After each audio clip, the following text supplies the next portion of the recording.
Bien. Bon, je crois qu'on peut commencer. Une horloge ici qui est un petit peu en avance. On partira à 2 heures pile. Alors, c'est un grand plaisir aujourd'hui d'accueillir Alexandre Dapremont, qui est à l'école polytechnique en ce moment. Il était à Princeton pendant de nombreuses années. Et puis, il fait avant une carrière aux États-Unis et en France. Et donc, il nous parlera d'optimisation d'apprentissage, de choses comme ça, en deuxième partie. Et pour commencer, donc, je vais essayer de vous aider à résoudre un problème très important. Alors, comme vous savez, l'économie n'est pas géniale.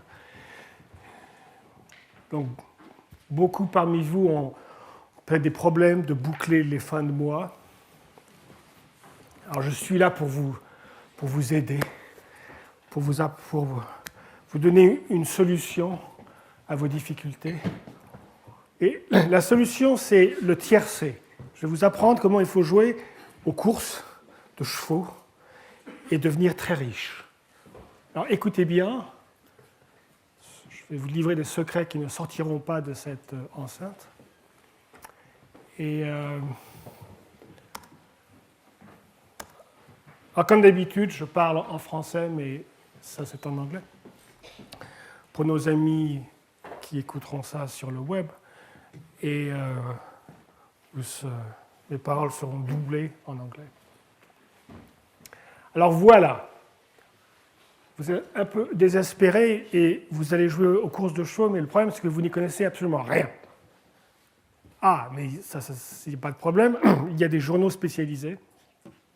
Alors il y en a N, on va en prendre 6. Ce sont des experts, on va appeler ça des experts, c'est des gens qui passent leur vie entière à étudier les chevaux, enfin les courses de chevaux. Ben, c'est très bien. Donc vous allez pouvoir vous inspirer de leur prophétie. D'accord ? Alors pour lire ce tableau-là, il faut s'entendre comment ça marche. Alors, pour simplifier, c'est un peu un jeu d'idiot. Si tout se passe bien, vous ne gagnez rien. Si ça se passe mal, vous perdez 1 euro. Alors c'est une vue un peu négative de la vie, mais on peut renverser la vapeur très facilement. Si vous mettez des moins partout et les max deviennent des min et ainsi de suite, ça peut devenir des profits. Mais pour des raisons un peu historiques, le vocabulaire qu'on emploie dans ce genre de domaine a souvent une connotation négative. On parle de regret, par exemple, et de perte. C'est pas forcément comme ça, mais on va suivre la tradition et donc au lieu de dire que vous allez gagner des millions d'euros, la situation c'est la suivante. Ou bien vous n'allez rien perdre, alors c'est 0 donc, ou bien vous allez perdre 1 euro. Donc par exemple, le premier jour, l'expert numéro 1, si vous l'écoutez, l'expert numéro 1 vous dit c'est cheval machin chose qui va gagner. Vous mettez votre argent sur cheval machin chose et hop, il perd. Et donc vous perdez 1 euro. D'accord ? Ça veut dire ça, vous perdez 1 euro. Et je m'excuse. Je crois que j'ai remis prendre mon petit pointeur. Mon petit pointeur laser. D'accord ? Donc vous gagnez.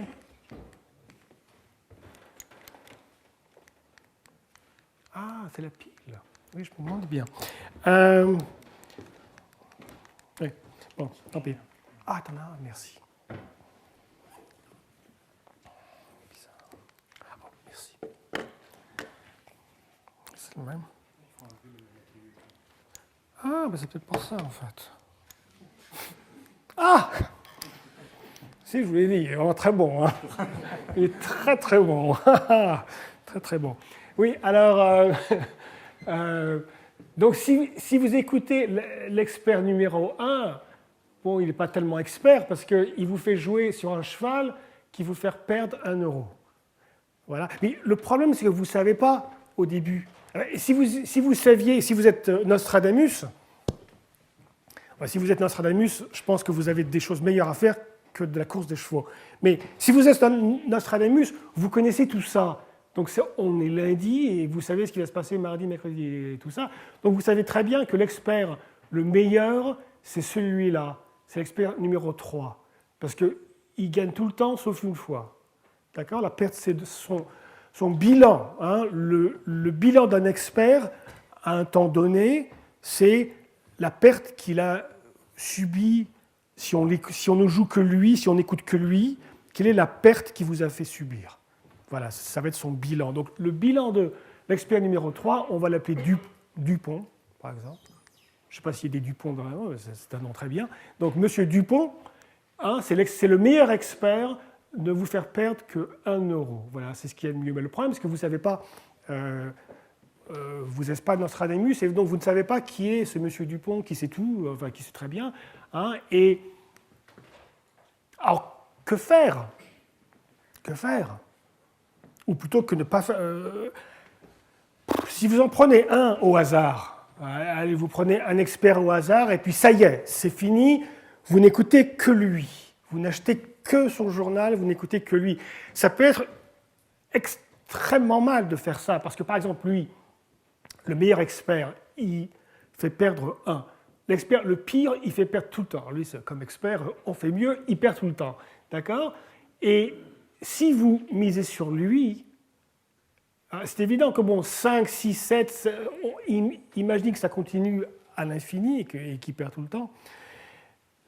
Le rapport entre sa perte à lui et la perte du meilleur, peut-être que lui va gagner tout le temps après, est infini. Ce rapport peut être infini. Donc, ce qu'on voudrait, c'est avoir une perte personnelle qui soit peut-être un peu plus grande, mais pas énormément plus grande que celle du meilleur expert. D'accord? On aimerait bien ça. Mais, donc, si, comme vous ne savez rien au début, si vous disiez, ben voilà, c'est monsieur machin, hein, parce que, je ne sais pas pourquoi, il a un nom qui me convient, hop, a priori, vous n'avez aucune garantie que ça ne se passe pas extrêmement mal. Ça peut se passer extrêmement mal dans ce sens où la perte qu'il vous occasionnera, qu'il vous causera, peut être infiniment plus importante asymptotiquement que celle du meilleur expert. Donc ce n'est pas une solution très bonne.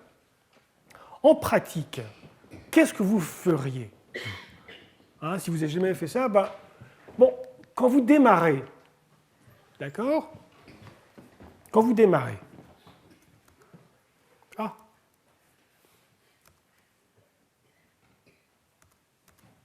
quand vous démarrez, vous ne savez rien, donc vous ne connaissez absolument rien à ce tableau, d'accord? Vous avez 6 experts, vous ne connaissez rien aux chevaux, rien du tout aux experts, tout est fait identique, donc vous en prenez un, c'est pas grave, vous prenez celui qui est à gauche. Pourquoi pas? Vous en prenez un, bon, il n'y a rien d'autre à faire qu'en prendre un, et puis voilà. À la fin de la journée, quand la course a eu lieu, vous pouvez voir ce qui s'est passé. Ah, lui, ah bah tiens, mon expert, il a perdu. Ben lui, par contre, il a gagné. Lui, il a gagné, lui, il a perdu, il a gagné. Alors, ça c'est lundi, le mardi, vous dites, ah, il y a des experts qui sont meilleurs que d'autres. 2 et 3 et 5 sont meilleurs. Donc moi, le mardi, ce que je vais faire, je vais m'inspirer, je vais prendre un expert parmi celui-là, celui-là ou celui-là. Parce que ceux-là, ils n'ont pas perdu pour l'instant. Donc on a l'impression qu'ils savent ce qu'ils font. Alors là aussi, vous n'avez aucune raison de discriminer l'un. Il y en a 3 candidats, vous ne connaissez rien du tout, donc vous en prenez un au hasard, ou même pas au hasard, on va prendre celui qui est le plus à gauche. Voilà, celui qui a le nom qui est le plus à gauche. Pourquoi pas? D'accord? Donc, voilà. Vous prenez donc celui-là. Là, à la fin de mardi, vous pouvez voir ce qui s'est passé. Alors, l'expert numéro 1, il a perdu 2 fois, ça c'est bien. 2, il a perdu qu'une fois, une fois, 0. Ah, une fois. Alors c'est certain que le mardi soir, quand vous regardez ce qui s'est passé, c'est l'expert numéro 5 qui est le meilleur. Pour l'instant, l'expert numéro 5, c'est le seul en fait qui a tout gagné, donc ah, l'expert numéro 5, lui, c'est ce qu'il sait. Donc moi, je vais l'écouter mercredi et je vais faire ce qu'il me dit. Voilà, je l'écoute et malheureusement, le mercredi, il perd. Bon, ça, je ne savais pas, hein, c'est comme ça. Et ainsi de suite. D'accord? Donc ça, c'est un algorithme. En anglais, on dit que c'est deterministic greedy. C'est greedy, c'est-à-dire gourmand. Donc gourmand, c'est un petit peu, vous regardez de très près, vous mangez, parce que vous êtes gourmand, vous mangez ce qu'il y a de là et tout, sans vous poser des questions un peu métaphysiques sur l'univers. Et là, bon, bah, vous regardez quel est le meilleur expert du moment, hop, vous le prenez, sans poser des questions extrêmement compliquées. D'accord? Donc vous continuez. Bon, là, c'est. Donc, il y a 3, il y a. Lui, il a perdu 3 fois, c'est pas génial. Une fois, 2 fois. Donc il y a les 4 candidats qui sont égaux, vous en prenez un, celui qui est le plus à gauche, et ainsi de suite. Voilà. Votre perte, donc vous avez une stratégie là. La question c'est de savoir est-ce qu'elle est complètement idiote, est-ce qu'elle est bien, est-ce qu'elle est... Mais vous, au moins vous avez une stratégie. Qui n'est pas la stratégie de dire, ben moi je vais prendre monsieur machin, monsieur Durand, et puis point final, je n'écoute que lui. C'est une stratégie différente. Vous allez, avec cette stratégie-là, vous allez changer d'expert selon les résultats que vous voyez. D'accord? Peut-être que vous pouvez imaginer qu'après tout, peut-être que c'est la manière optimale de faire des choses. Parce qu'après tout, quand on y pense, bon, évidemment, ce n'est pas génial 4. Parce que l'expert numéro 3, c'est 1. Donc il y a quand même une grosse différence. Hein. Si vous y aviez misé sur l'expert numéro 3, sur M. Dupont, ça aurait été beaucoup mieux. Vous n'aurez perdu que 1 euro. Là, vous avez perdu 3 euros. D'accord? Mais vous ne saviez pas. Donc la question, c'est comment on optimise une fonction comme ça quand il y a tellement d'incertitudes, où on n'a pas la connaissance dont on a besoin pour faire ça.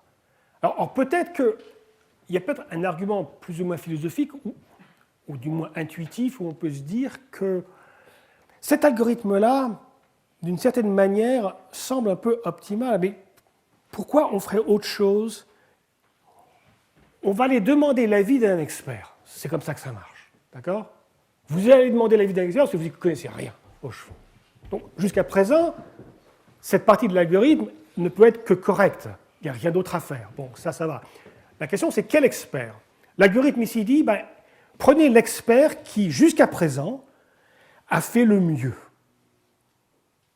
C'est difficile d'imaginer pourquoi ne pas faire ça? Vu ce que vous connaissez, pourquoi iriez-vous prendre l'avis d'un expert qui, jusqu'à présent, ne s'est pas vraiment bien débrouillé?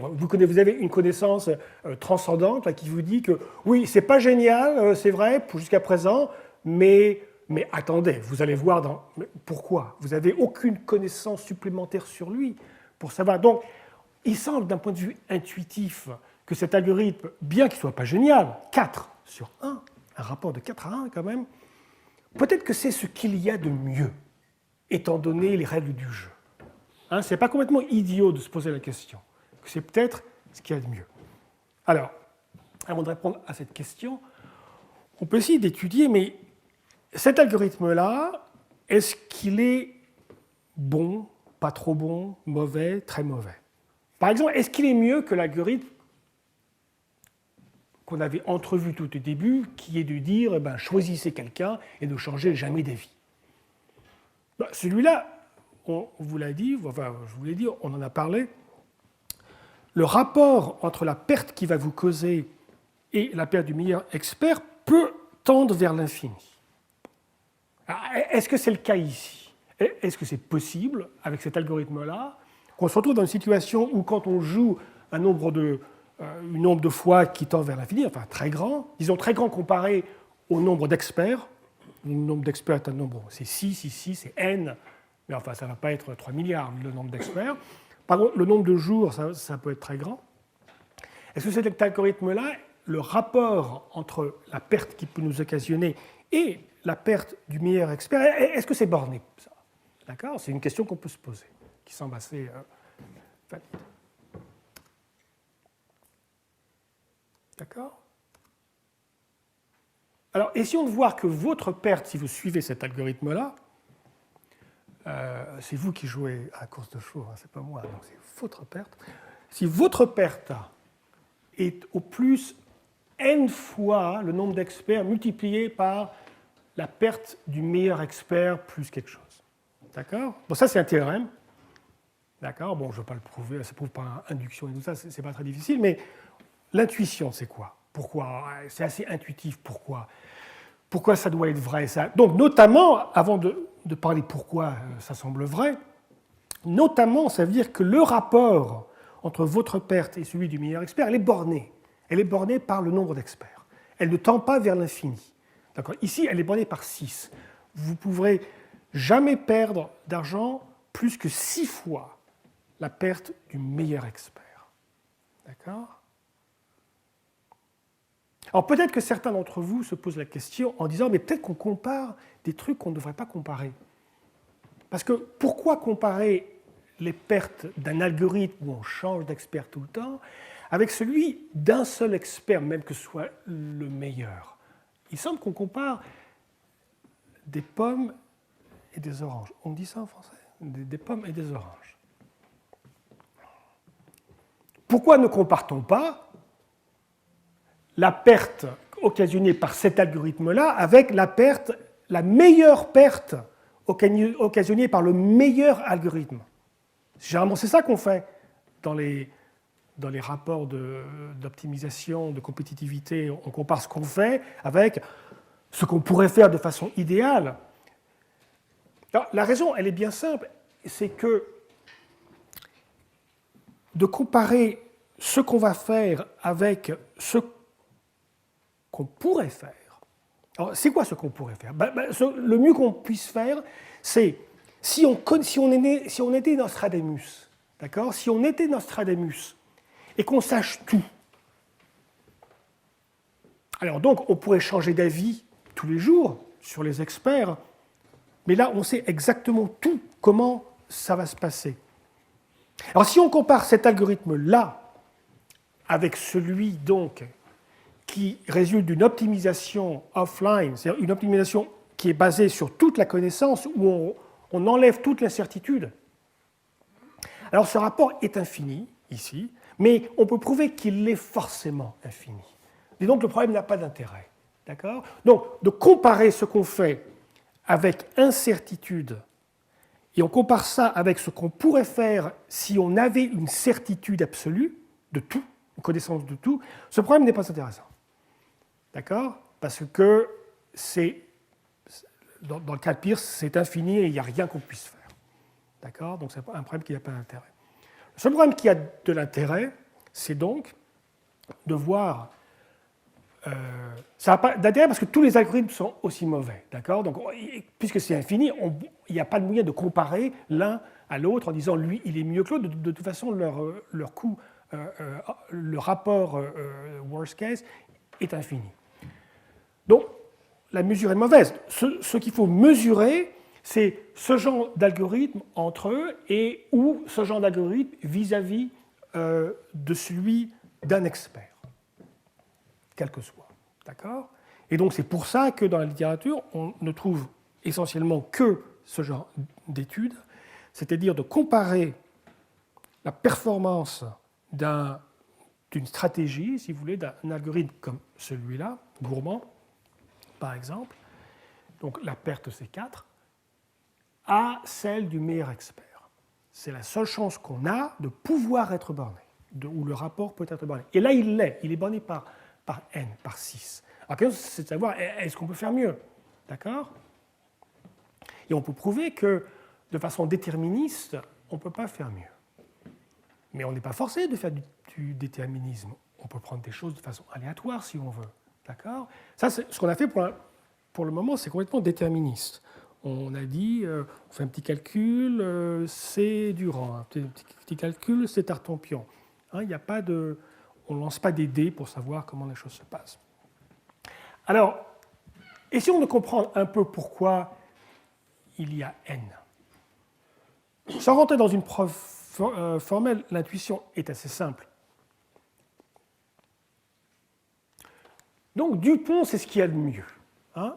L'expert Dupont, l'expert numéro 3 ici, c'est le meilleur expert. Si cet algorithme-là vous conduit à toujours écouter Dupont, et bien alors le rapport c'est 1, tout va bien. Le seul problème, c'est que peut-être que cet algorithme-là va vous faire écouter d'autres personnes. lundi, ça va être Durand, et mardi, ça va être Tartampion, et mercredi, ça va être Trucmuche, et ainsi de suite. Et puis des fois Dupont, peut-être. C'est comme ça que vous pouvez perdre contre Dupont. Mais supposons que, par exemple, mercredi, vous utilisez les conseils de M. Durand. Mais posez-vous la question, pourquoi vous n'avez pas écouté Dupont? Parce que Durand est au moins aussi bien que Dupont lundi, mardi, mercredi. C'est la seule raison. D'accord? Donc, la perte que va vous causer M. Durand pendant toute la semaine, cette perte-là ne peut jamais excéder le bilan de M. Dupont. Parce que si un jour ça l'excédait, eh ben je vous poserai la question, pourquoi vous avez choisi M. Durand? Vous auriez dû prendre M. Dupont. C'est évident. M. Dupont est une bonne supérieure à tout moment sur la performance de M. Durand. D'accord? Donc c'est certain que la perte que vous cause votre choix de M. Durand ne peut pas être supérieure à la perte totale du meilleur expert. Le problème, c'est que, oui, il y a Durand, mais il y a Tartampion, il y a Trucmuche, il y a d'autres experts. Donc on peut répéter ce raisonnement-là pour chaque expert. Et donc il y a N experts. Et donc dans le cas pire, ce qui va se passer, c'est que ce raisonnement-là, chaque expert va vous causer une perte qui est bornée de façon supérieure par celle de M. Dupont, mais on va répéter ça pour tous les experts. Et donc il faut multiplier par N. Bon, il y a un petit terme N, c'est un truc additif, d'accord? Donc bon, on peut faire une preuve formelle, mais je crois que l'intuition est assez simple. On peut regarder, et ça c'est optimal dans ce sens-là, parce qu'on ne peut pas faire mieux, et il y a des exemples très simples. Par exemple, c'est utile de voir un exemple où vraiment on perd un facteur de 6. Il faut quand même être fort pour perdre temps. Hein. Par exemple, imaginons ce truc-là. Donc vous êtes ici, vous partez, vous prenez expert numéro 1. Après ça, quoi? Bon, lui, l'expert numéro 1, il a 1, donc c'est pas génial, mais tous les autres sont à égalité. Tous les autres sont aussi bons, donc vous en prenez un, vous n'avez pas de raison de discriminer, donc vous prenez celui qui est le plus à gauche. Donc vous prenez celui-là. Lui, il craque non plus, manque de chance, il y a 1, donc vous prenez parmi les 4, il y en a un au hasard, et ainsi de suite. 1, 2, 3, 4, 5, vous avez perdu 5 €, mais si vous aviez écouté expert numéro 6, ou 5 d'ailleurs, en fait, si vous aviez pris n'importe quel expert, ils sont tous aussi bons. Chaque expert n'a qu'une perte de 1. Mais vous, avec cet algorithme de génie, vous avez réussi, bien que chaque expert est le meilleur expert qui soit, vous avez réussi le miracle de perdre 5 fois plus. Bravo. C'est un algorithme génial, ça. Mais ça prouve en tout cas, et ça, bien sûr, donc vous perdez n fois, grosso modo, n fois le coût du meilleur, et on peut répéter ça c'est une semaine, on va répéter le même topo la semaine d'après, donc on va retrouver ce facteur n, pas de façon additive, comme il le serait ici, mais à chaque fois que le meilleur expert vous fait perdre 1, ça vous fait perdre 5 ou 6. 5, 1, 5, 1. Donc c'est n-1, 1, n-1, 1. Donc le rapport, c'est grosso modo n. D'accord? Donc c'est vraiment le cas le pire, et ça peut se passer. Voilà. Mais si vous regardez ça 5 minutes, vous vous dites, bon, d'abord, j'ai pas eu de chance. J'ai vraiment pas eu de chance, parce que regardez un peu comment ça se passe. Tous les experts, ils sont super bons, mais alors pourquoi je me retrouve avec une performance tellement horrible? Qu'est-ce qui s'est passé? Ce qui s'est passé, c'est que vous aviez 5 possibilités. Vous aviez 5 possibilités qui sont toutes égales. Et vous avez pris celle-là. Mais regardez, celle-là, il y a un 0, il y a un 0, il y a un 0 ici. Il n'y a que lui qui a un 1. Vous avez réussi sur 5 à prendre le pire à l'état suivant. Si vous aviez pris celui-là, celui-là, celui-là, celui-là, ça aurait été 0, ça aurait été très bien. Et à chaque fois, vous avez répété ça. Il y avait 5 candidats, et il y en a un qui est mauvais, et vous avez réussi à le prendre. Bien sûr, vous ne saviez pas qu'il était mauvais. Maintenant, il y en a 4 qui sont mauvais, et vous avez réussi à prendre le seul qui, le jour d'après, va se tromper. Tous les autres, ils ont raison. Donc, il y a un manque de chance dingue. Alors, quand il y a un manque de chance dingue, il y a une réponse. En informatique, tout le temps. Quand il y a un univers où il y a un petit coin là, où ça ne va vraiment pas du tout, et bien sûr la loi de Murphy, parce que vous y êtes, eh bien vous randomisez. C'est même la raison d'être de l'aléa, de la randomisation. C'est justement de sortir des petits coins coincés où ça va très mal. D'accord ? Et donc ici, par exemple, eh bien, au lieu de prendre celui qui est le plus à gauche, qui est complètement arbitraire, bon, évidemment, si vous avez une règle déterministe qui vous dit lequel prendre à chaque coup, qui ne soit même pas le plus à gauche, on peut bien sûr faire une permutation de ce tableau pour faire le cas le pire aussi. Donc ce cas qui est pire, hein, enfin, c'est un cas qui est horrible, c'est 5 sur 1. Ce n'est pas parce que vous avez dit toujours à gauche. Non, ce n'est pas le problème. Le problème, c'est que vous avez une règle déterministe. Vous me donnez n'importe quelle règle déterministe, eh ben, je peux permuter ces colonnes et retomber dans exactement le même cas de figure. D'accord ? Le problème n'est pas là, toujours à gauche, ce n'est pas le problème. Le problème, c'est qu'il faut lancer des dés ou pièces de monnaie, enfin, ce que vous avez sous la main. D'accord ? Et c'est ça la solution. Parce que là, si par exemple, vous avez 5 candidats ici, vous en prenez un au hasard, eh bien, vous avez une chance sur 5 de tomber sur le mauvais. Lui, c'est le seul mauvais. Vous avez une chance sur 5. Donc c'est une chance sur n-1.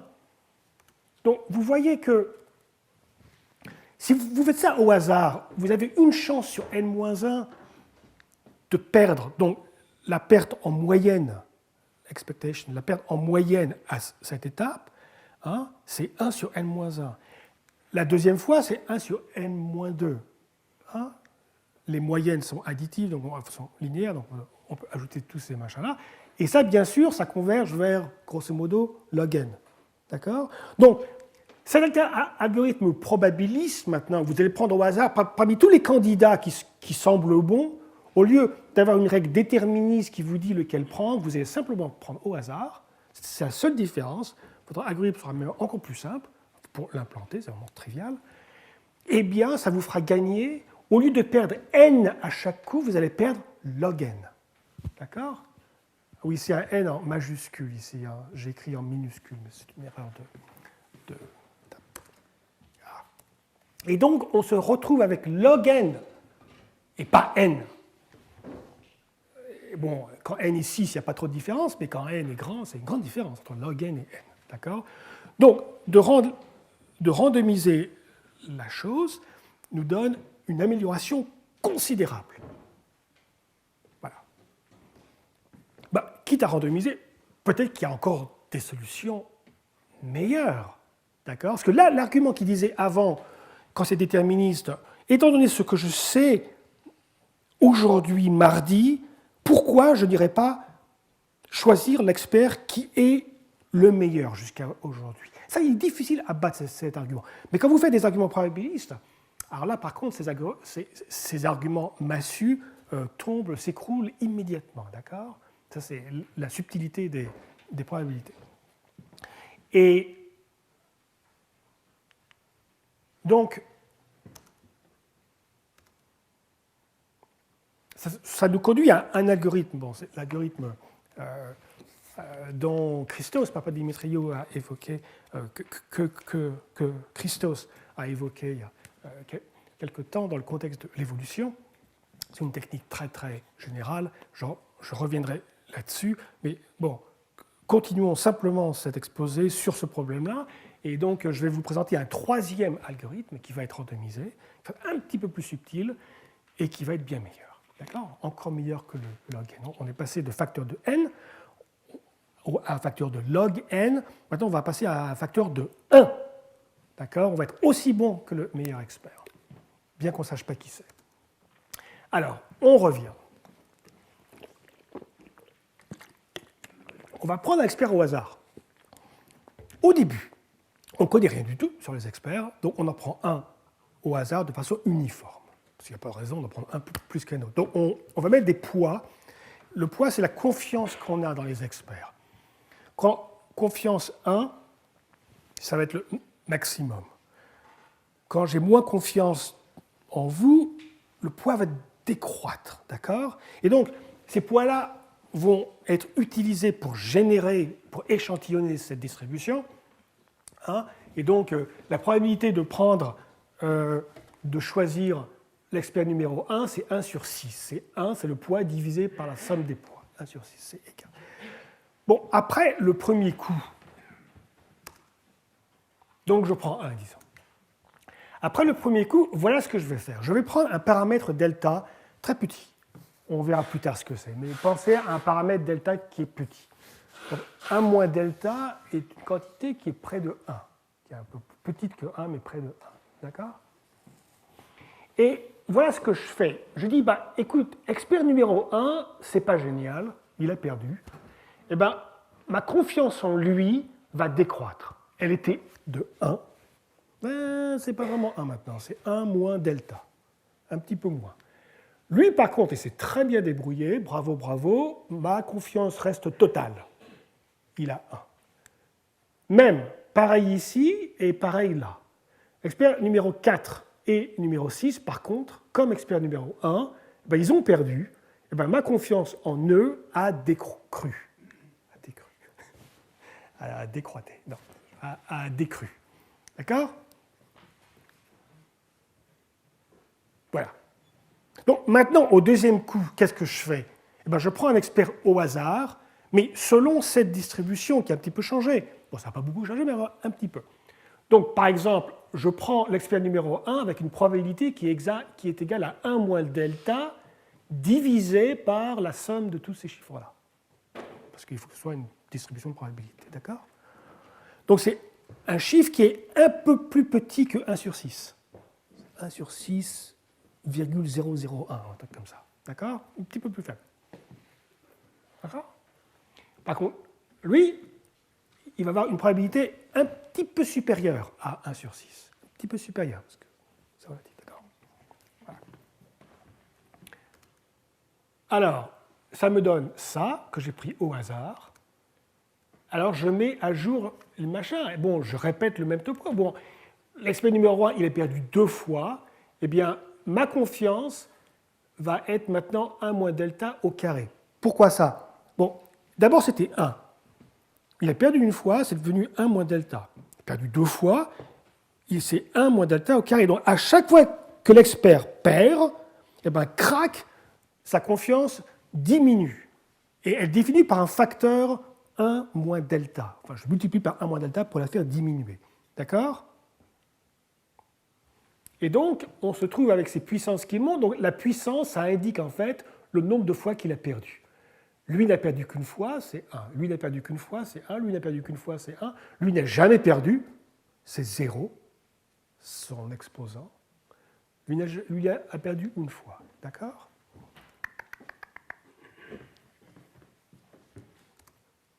Bon, je crois que vous avez compris comment ça marche. Donc, on fait un échantillonnage aléatoire selon cette distribution et on remet à jour les poids. Perdu 3 fois, perdu une fois, perdu une fois, perdu une fois, perdu une fois, perdu 2 fois. C'est tout, c'est l'algorithme. Perdu 3 fois, perdu une fois, perdu une fois, perdu 2 fois, perdu 2 fois, perdu 3 fois. Et ainsi de suite. Voilà, c'est l'algorithme, c'est tout. C'est vraiment très simple à implanter, d'accord? C'est un algorithme fantastique. Ça n'a pas l'air vraiment peut-être comme ça, d'accord? Alors, d'abord, il y a un truc assez curieux, il y a un mélange de additif et multiplicatif. Parce que les poids, on les ajoute. Hein, pour faire cette distribution, on prend tous les poids, on les ajoute, c'est le dénominateur, et puis le numérateur, c'est les poids de chaque expert qui nous donne la probabilité. Donc, on les ajoute, mais quand on les met à jour, eh bien, on multiplie par 1 moins delta. C'est ce qu'on appelle une mise à jour multiplicative. Donc, il y a un mélange de additif et multiplicatif. Non. Bon, delta va être très petit. Et 1 moins delta à la puissance k, quand delta est très petit, c'est presque un comportement additif. Hein, parce que bon, si vous faites Taylor, expansion, tout ça, vous verrez, c'est 1 moins k delta. Bon. Mais sauf quand ça devient petit. Et là, ça change. D'accord? Alors, pourquoi alors on ne fait pas un truc additif? Ça, c'est complètement absurde de faire un truc additif. De dire, bah, on va lui enlever delta à chaque fois qu'il perd. Ça, c'est complètement idiot. D'abord, au bout d'un certain temps, ça va devenir négatif, ce qui serait un peu embêtant pour une probabilité. Mais il y a un problème beaucoup plus profond que ça, c'est que cette mise à jour, forcément, doit être invariante sous scaling. Comment on dit scaling? Comme échelle, si on multiplie par 3000 tout ça, eh bien, les poids doivent être multipliés par 3000. Enfin, il n'y a pas de valeur magique de ces chiffres-là. D'accord? Donc, quand ces chiffres diminuent, il faut bien qu'il y ait qu'on voit ce phénomène d'échelle qui se passe. Donc, ça semble assez évident que ce serait vraiment idiot simplement d'enlever un terme additif pour punir quelqu'un. Si on veut punir quelqu'un, on le multiplie par quelque chose qui est moins que 1. C'est la façon logique de le punir. D'accord? Alors, là, il se trouve que si on fait ça, votre perte, ça c'est votre perte au bout du temps t, votre perte est bornée par la perte du meilleur expert plus un terme additif. Bon, ce terme additif, malheureusement, bon, il n'est pas zéro. Et c'est racine carrée de t. Bon, il y aura des situations, on l'espère, où ce terme-là sera complètement dominé par celui-là. Mais c'est intéressant que, si on oublie le terme additif, que ce terme-là n'a pas de facteur. Il n'y a pas 2, il n'y a pas 3, il n'y a pas 1,01, il y a 1. C'est-à-dire qu'asymptotiquement, quand on va jouer ça pendant très très longtemps, c'est comme si on avait été Nostradamus. D'accord? C'est comme si on avait su dès le début quel est le meilleur expert. Alors qu'en fait, c'est pas vrai qu'on va le trouver le meilleur expert. On va aller à droite et à gauche. Mais l'effet sera que on finira par, disons, c'est comme les pigeons qui vont autour. On peut voir ça comme des potentiels, si vous voulez, attractifs. Et le meilleur expert, il vous attire à chaque jour, parce qu'il se déboule tellement mieux que les autres. Son poids à lui ne diminue pas trop.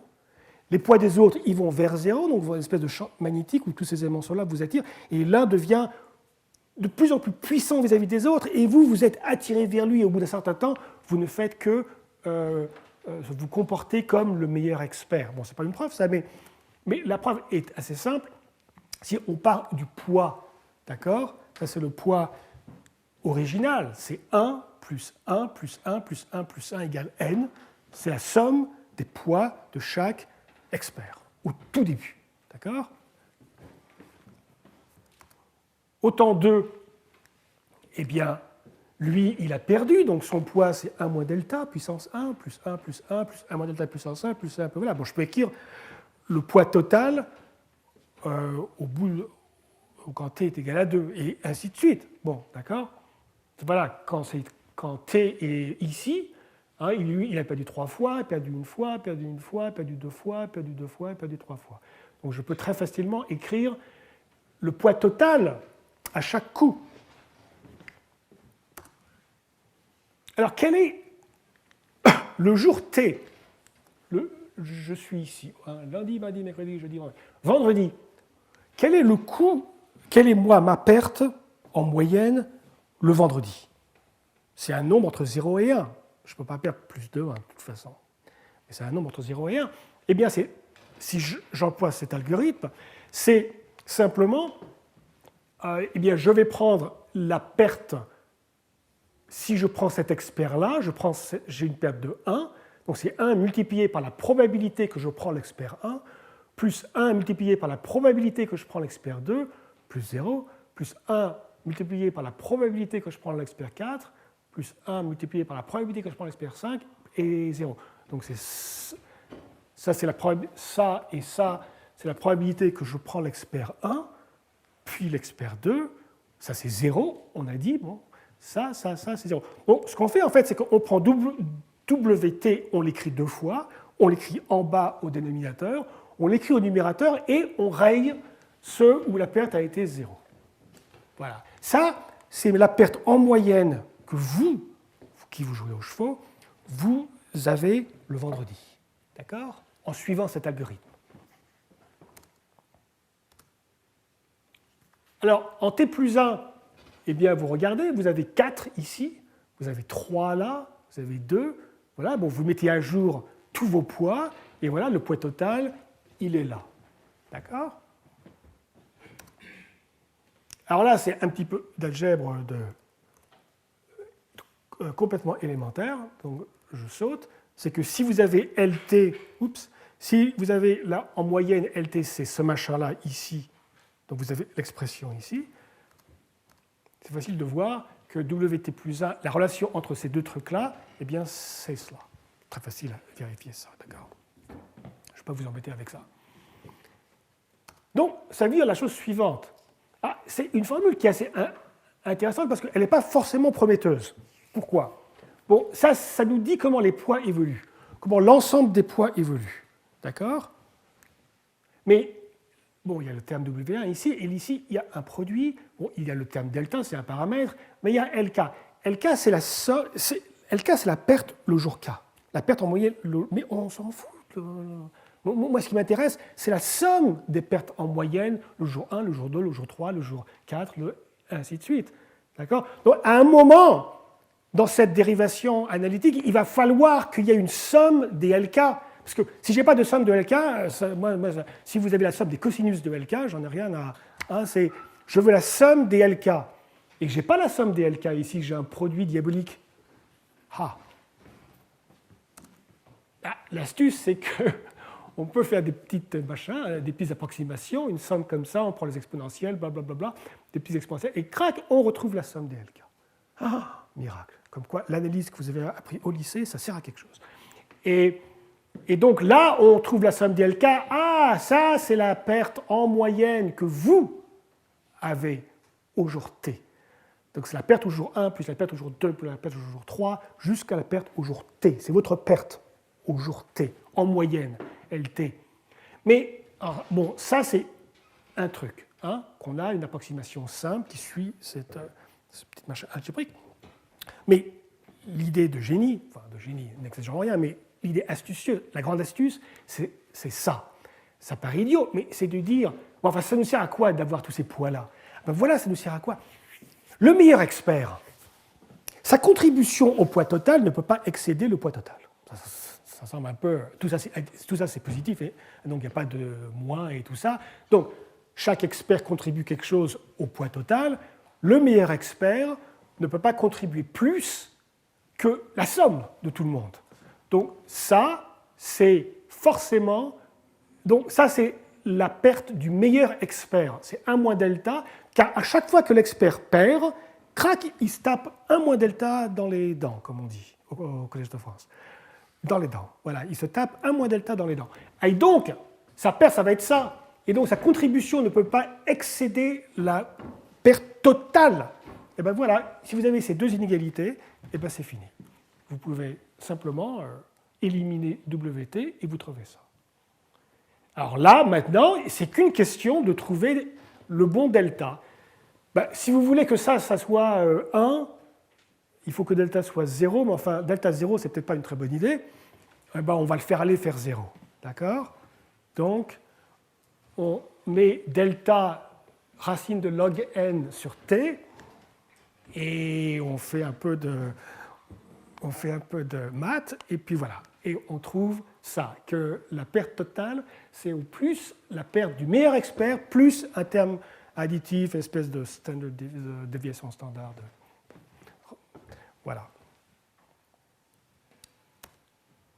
Alors ça, c'est une méthode extrêmement générale qu'on retrouve chez Foyn-Neumann en théorie des jeux, en boosting, en l'apprentissage, des problèmes de packing and covering, des algorithmes qu'on appelle primal dual. des flows maximum, un truc en théorie de la complexité de Yao, un lemme très très important, le Extra lemma, en géométrie algorithmique, théorie de l'évolution, Christos vous a dit, mais même plus que ça. Si vous connaissez en analyse fonctionnelle tous les résultats qui sont dans le sens des bandes de Chernoff ou de Höfding, des queues de concentration, tail concentration, et où on utilise la fonction génératrice, la série génératrice des moments, un moment generating function. C'est la moyenne de E à la puissance et vous avez votre variable aléatoire. On peut interpréter toutes ces méthodes-là comme ces choses-là. Donc c'est en fait vraiment de dire un tel a inventé cette méthode, c'est un peu ridicule. Ça serait plus facile de dire quel est le mathématicien qui ne l'a jamais inventé. Ça serait sans doute plus rapide d'énoncer ça, d'accord ? Et je veux quand même vous donner une application très rapide de cette philosophie pour un petit théorème qui, j'espère un jour, on enseignera ça dans les écoles pour petits-enfants. C'est un théorème tout simple et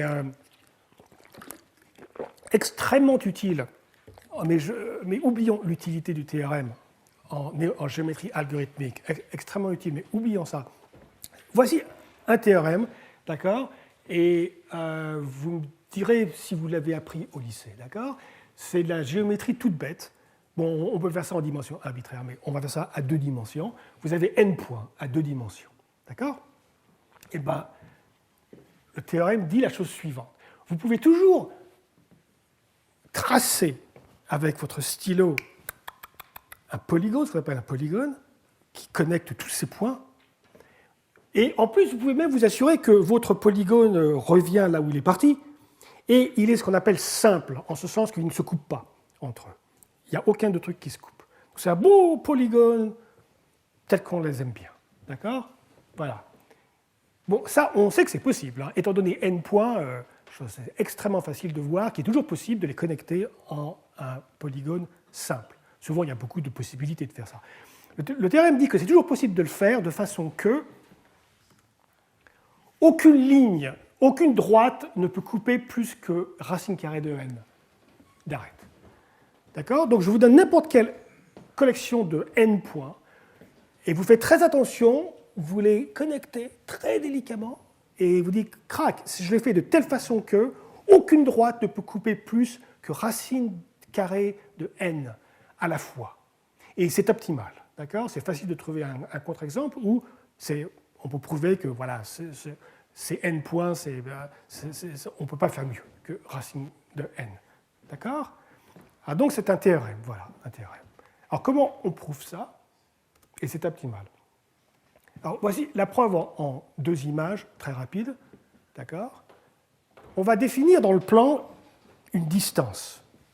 D'accord ? Enfin, une pseudo-distance qui est discrète. Donc, on ne va pas prendre la distance euclidienne, on va en définir une autre. Et voici la façon dont on fait. Là, j'ai pris 4 points parce que ça me permet de tracer tous les points, toutes les droites qui joignent toutes les paires de points. Donc, je prends plein de points. Enfin, j'en prends n. Mais pour pouvoir dessiner ça sur l'écran, en temps fini, j'en ai pris que 4. Donc, ça me donne 6 droites, je trace toutes les droites. Et ça me définit une distance naturelle. Si vous me donnez 2 points, la distance des 2 points, c'est 3, parce que c'est le nombre de droites qui la séparent. D'accord ? Ça, c'est ce qu'on appelle une pseudo-distance, c'est-à-dire que le pseudo, ça veut dire, bon, c'est un petit truc débile, c'est qu'évidemment, elle peut être 0 sans que les 2 points soient égaux. Parce que, bon, oui, mais ça, c'est un petit détail qui n'a pas d'importance. C'est une vraie distance, sinon, ça. Par distance, on veut dire surtout qu'elle suit l'inégalité du triangle. C'est vraiment le truc, la propriété essentielle qu'on veut. Et ça, donc, c'est une distance en ce sens-là. Et voilà l'algorithme. Prenez vos n points et tracez toutes les droites qui joignent des paires. Alors, je ne l'ai pas fait parce que ça m'aurait pris trop de temps. Donc, ça va être un truc vert, il y aura du vert partout. D'accord ? Donc, ça induit une distance dans le plan. Eh bien, allons connecter les 2 points qui sont les plus proches dans cette distance-là. Voilà. Par exemple, c'est cela. Ce sont les 2 points les plus proches. Mais pas au sens euclidien, au sens de cette distance que j'ai mesurée. Et s'il y a des ex-aequo, ce n'est pas grave, prenez n'importe lesquels. D'accord? Et donc ça, c'est la première arête de mon polygone. Mais avant de continuer, voilà ce que je fais. Je vais prendre toutes les droites vertes qui coupent, qui séparent ces deux points. D'accord? Donc on a minimisé ce truc-là, d'accord? Mais il y en a quand même qui les séparent, donc on va les prendre tous et on les double. Chaque droite apparaît une fois, et bien ce qu'on va faire, c'est qu'on va prendre ces droites-là, mais uniquement celles-là, et on va en faire un duplicat. On va en faire un doublon. C'est pour doubler son poids. Et l'intuition, c'est la suivante. Elles sont mauvaises. On n'aime pas ces droites-là, parce qu'on aurait aimé, en fait, que personne ne coupe ce machin. Ça aurait été encore mieux. On veut un polygone que personne ne coupe. Enfin, si, racine carrée, mais enfin, l'intuition, c'est qu'un polygone qu'aucune de ces droites vertes ne coupe. Donc, dès qu'il y a une coupure, on n'aime pas. Donc, on dit, écoutez, moi, j'ai fait le mieux que je peux, j'ai choisi cette arête parce que vous êtes tout près les uns de l'autre, mais il y a quand même des vers qui nous coupent, et bon, on va les punir, pour qu'ils ne coupent pas la prochaine fois. On va les multiplier par 2. Alors, c'est une idée bizarre de punir quelqu'un en le multipliant.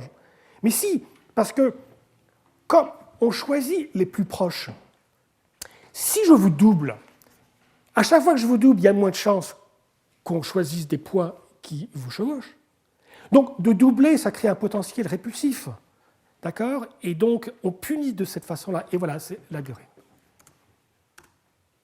On enlève, on continue, on répète, et ainsi de suite. D'accord? Et ça prouve ce théorème. Donc, c'est une preuve un petit peu bizarroïde, mais on ne connaît pas de preuve différente. C'est la seule preuve qu'on connaît de ce théorème-là. D'accord? Si vous avez une autre preuve, je serai ravi de l'écouter. Alors, je vais conclure en parlant des algorithmes qui s'améliorent eux-mêmes. Alors, ce dont on a parlé là, c'est quoi? C'est un algorithme d'apprentissage en ligne, en ce sens où on veut un algorithme qui nous dise comment choisir tel expert, mais la contrainte essentielle, c'est qu'on n'a pas la connaissance de l'avenir. Il nous manque de la connaissance, d'accord?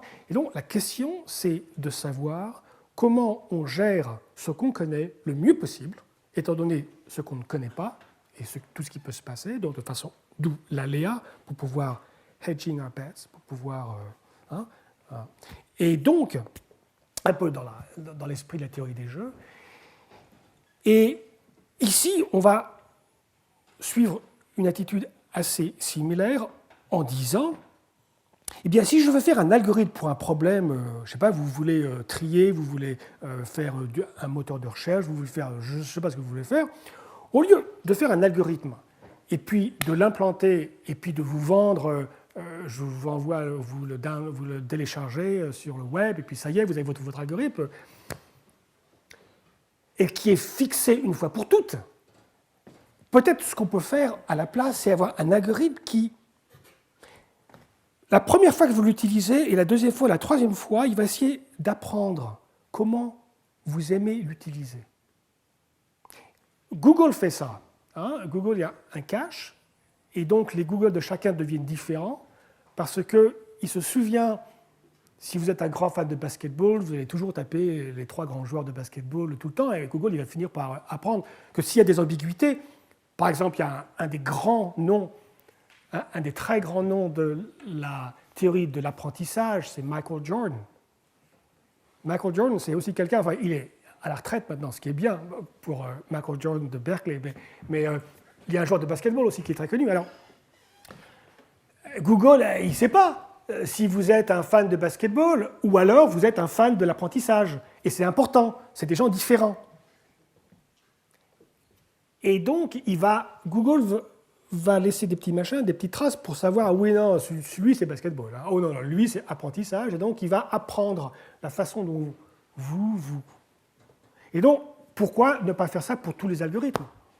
Un algorithme qui passe un peu de temps à s'améliorer en fonction de la distribution qu'il va recevoir. Donc ça redéfinit le calcul en moyenne. Il y a eu beaucoup de... Il y a une grande école française de calcul en moyenne, de complexité en moyenne pour une distribution de données. Mais la question c'est, Si on ne connaît pas la distribution, et on va supposer qu'on ne la connaît pas, eh ben, l'algorithme va devoir apprendre un petit peu la distribution pour pouvoir s'optimiser. Donc là, l'idée, c'est la suivante. Vous avez une distribution qui est inconnue.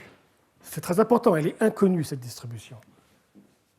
Et vous voulez un algorithme qui calcule une fonction f, mais en moyenne, ce que vous voulez, c'est que cet algorithme soit optimal vis-à-vis d'une distribution qui est inconnue. Donc l'algorithme va s'apprendre lui-même. Alors ça, c'est la théorie de l'apprentissage, mais il y a une grosse différence fondamentale que tout un chacun, je crois, connaît. Il y a une grande différence, du moins on nous rabâche tout le temps, entre apprendre la géographie pour l'amour de la géographie, ou apprendre la géographie pour le baccalauréat où il va y avoir une épreuve de géographie.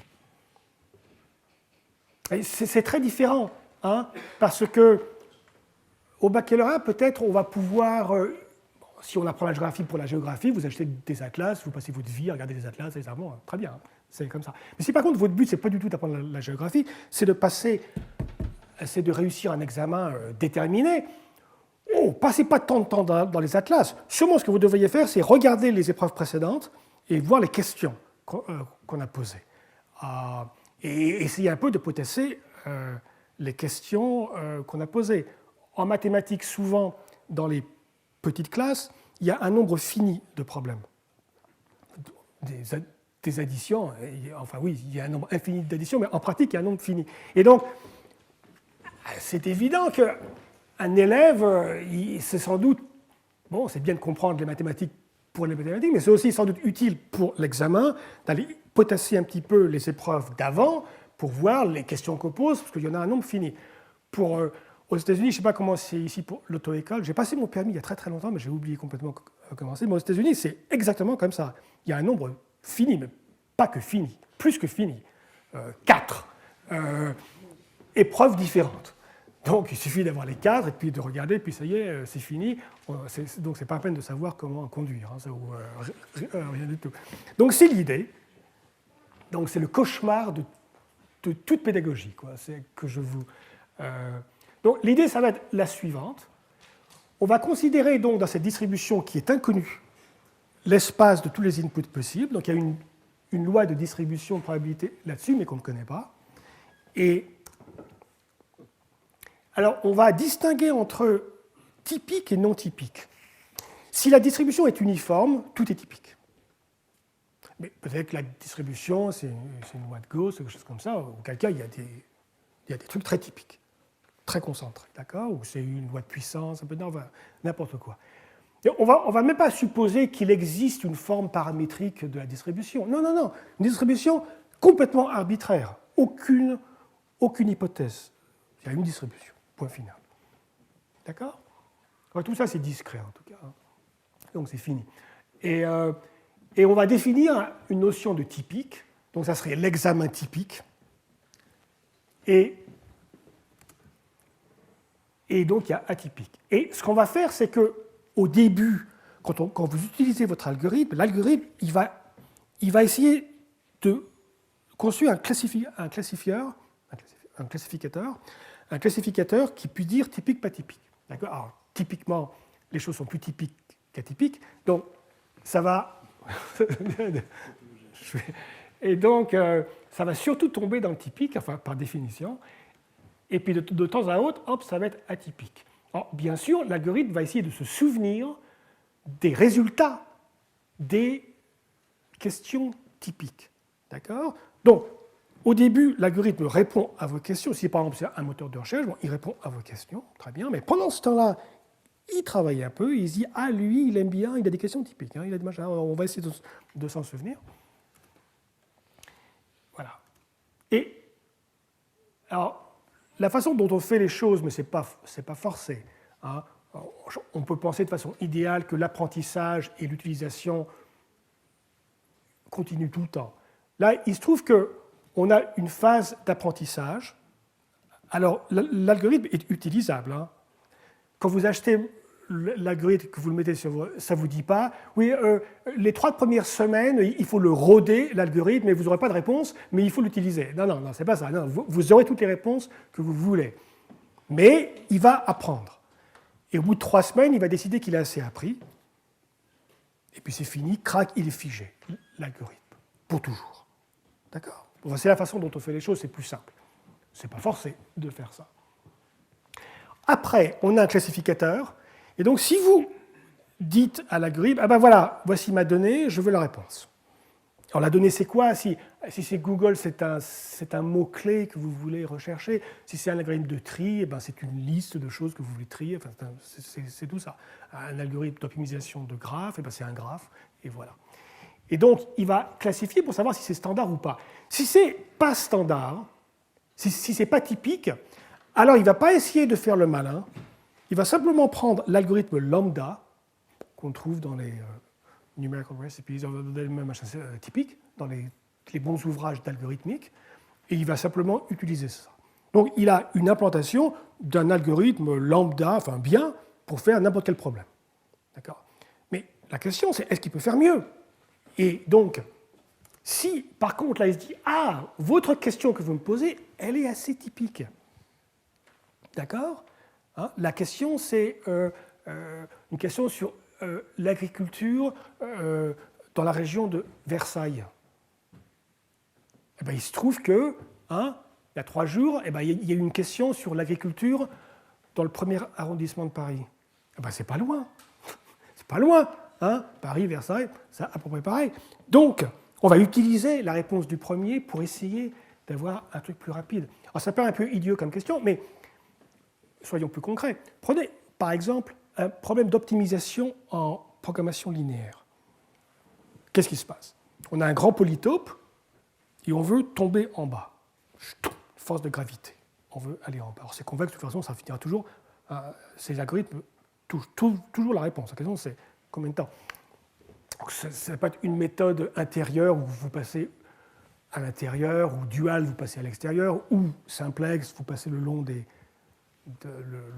de la croûte du polytope. Je ne sais pas ce que vous utilisez. Mais ça n'empêche que si vous avez résolu il y a 3 jours un problème de programmation linéaire où 99% des contraintes sont les mêmes, alors peut-être ce que je vais faire, c'est que je vais partir de la réponse que vous avez trouvée il y a 3 jours. Et je vais essayer de voir ce qui se passe. Je vais partir de là. Et ensuite, je vais continuer ma recherche, que ce soit intérieure ou simplex, n'importe quoi, à partir de ça. Donc, je serai déjà très proche de la solution. Donc, ça ira énormément plus vite. Ça ira beaucoup plus vite. D'accord? Donc, l'intuition, je pense, est assez simple. On peut faire ça aussi pour les recherches de chemins plus courts, les choses comme ça.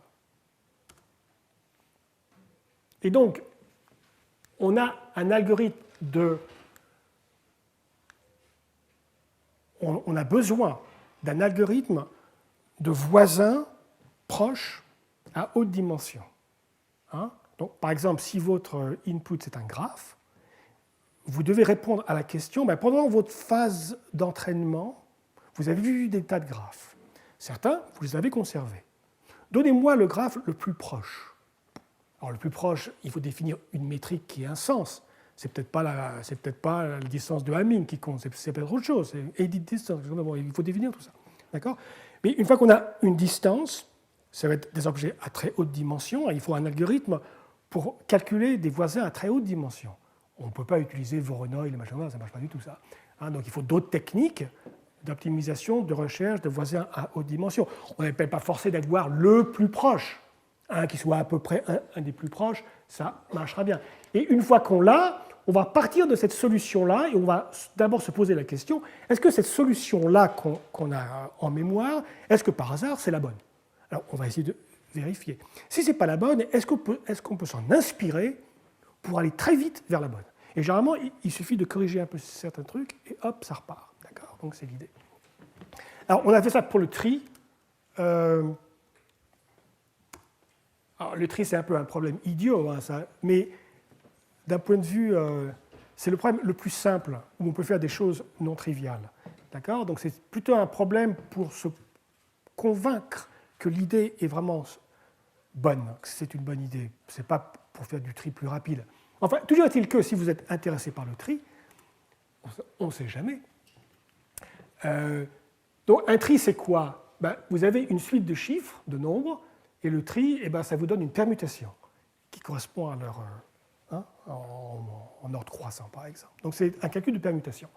Donc si ça, c'est un truc aléatoire dans une distribution D que vous ne connaissez pas, eh bien donc la permutation est aussi une permutation aléatoire dans cette distribution-là, dans la distribution qui est induite, et des arguments classiques de bornes inférieures nous dit que de toute façon, on ne pourra jamais trier en temps qui soit inférieur à l'entropie de cette distribution plus un truc additif. Eh bien, notre algorithme atteint exactement ça. Alors, on peut dire que c'est le seul algorithme de tri optimal, mais qui est vraiment optimal. Il est optimal pour n'importe quelle distribution. Et on peut prouver qu'il est optimal. Et il n'y a aucune hypothèse à avoir sur uniforme, pas uniforme, tout ça et tout ça. Alors, il y a un truc qui est assez intéressant. Cet algorithme-là est légèrement superlinéaire en espace. Alors ça, c'est très curieux, ça. Les gens, quand ils trient, généralement, ils ne pensent pas qu'ils ont besoin d'un espace qui ne soit pas linéaire. Qu'est-ce que vous allez en faire? Et bien pour ça, il faut en faire un petit peu. Et on peut prouver que c'est obligatoire. Que si vous n'avez qu'un espace linéaire, vous ne pouvez pas faire mieux que l'algorithme classique, Quicksort par exemple. Mais si vous avez un tout petit peu plus que big O of n, alors vous pouvez avoir un calcul qui est absolument optimal, sans connaissance aucune de... Voilà, donc, alors il y a d'autres travaux qui ont été faits, surtout en géométrie algorithmique, pour calculer des enveloppes convexes et des Voronoi, des diagrammes de Voronoi, aussi de façon qui soit auto-améliorante. D'accord? Alors là, je crois que c'est un bon moment pour s'arrêter, et puis dans 2-3 minutes, de continuer avec l'exposé d'Alexandre d'Apromont.